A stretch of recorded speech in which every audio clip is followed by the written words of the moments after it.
អត់យល់នេះថាគេហូបបាយស្រូបឬក៏ហូបម្ទេសណែដាក់ម្ទេសឡើងមកលភៀពេញបិបឲ្យថែមអាភេងម្ទេសដែលនៅក្នុងម្ទេសឆានឹងស្រូបពីលើបាយទៀតខ្ញុំគ្រាន់តែឃើញឲ្យកាហាយពោះជំនួសតែណាភិកថ្ងៃហ្នឹងអត់ចង់និយាយពីម្ទេសនឹងទេចង់និយាយពីអាទឹកខរបស់បាយអ៊ីរវត្តនៅផ្សារកណ្ដាលនេះបាយគាត់អត់មានទឹកខ្លាញ់អីទេមានតែទឹកខស្រូបបាយនឹងឯងជាមួយនឹងស្បែកជ្រូកខគាត់អូនិយាយពីឡើងទុនល្មើយមកស្បែកជ្រូកខគេហ្នឹងកន្លែងនេះខ្ញុំម៉ួយគាត់តាំងពីណាពីណីមកហើយកន្លែងនេះគាត់លក់ពេលយប់បងប្អូនបាយស្រូបរាត្រីនឹងឯងចេញពីក្លឹបចេញពីអីអាចចូលមករកបាយស្រូបគាត់បានញ៉ាំ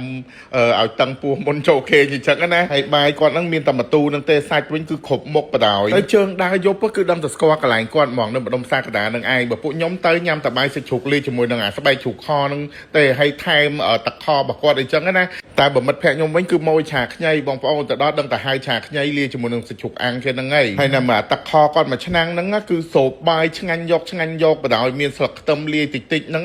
ហើយបើស្បែកខនេះវិញខ្ញុំអត់ដឹងថាគាត់មានជាប្រចាំឬក៏តាលុអស់គឺអស់អីមិនទេតែដឹងតែទៅដល់គឺដឹងតែតអាស្បែកខហ្នឹងដឹងតែហើយហ្មងស្បែកខគាត់គឺឡើងផុយបងប្អូនញ៉ាំជាមួយបាយជាមួយជ្រូកនឹងមកត្រូវគ្នាហើយទៅដល់ដឹងមួយចានម្នាក់ហើយពេលខ្លះលោតដល់2ចានហ្មងខ្ញុំហើយបើជ្រូកគាត់នេះវិញច្បល់មួយបាយវិញនិយាយពីអាម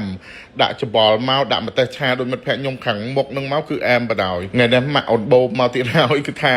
ញ៉ាំបាយគឺអត់បានម្ទេស2សភា3សភាគឺអត់អស់ចិត្តទេបាទម្ទេសឆាអញ្ចឹងហើយសឹងថែមហើយម្ទេសស្រស់គេថែមខ្ញុំមកតាពីមួយបាយទៀតក៏ទៅសាហាវខ្លាំងមែនតើហើយនេះឯងម៉ាក់អូនបូបនេះឃើញអត់បាយមួយម៉ាត់ម្ទេសសង់មួយសភា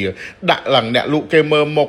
សឹងថាបើយកម្ទេសមកពីផ្ទះបានគឺយកមកនេះខ្លាចចិត្តអ្នកលក់គេចូលចិត្តម្ទេសមែនតើហ្មងណាមើលទឹកមុខអូយពីមានសេចក្តីសុខបដ ாய் បានញ៉ាំបាយពេលយប់ពេលអីចឹងអូហើយអ្នកទាំងគ្នាគ្រឿងក្នុងក៏គាត់មានដែរណាយើងអាចហៅថែមបានមានកោះមាន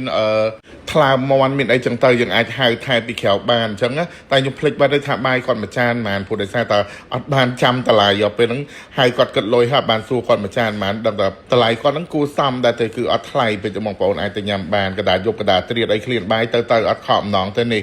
បាយ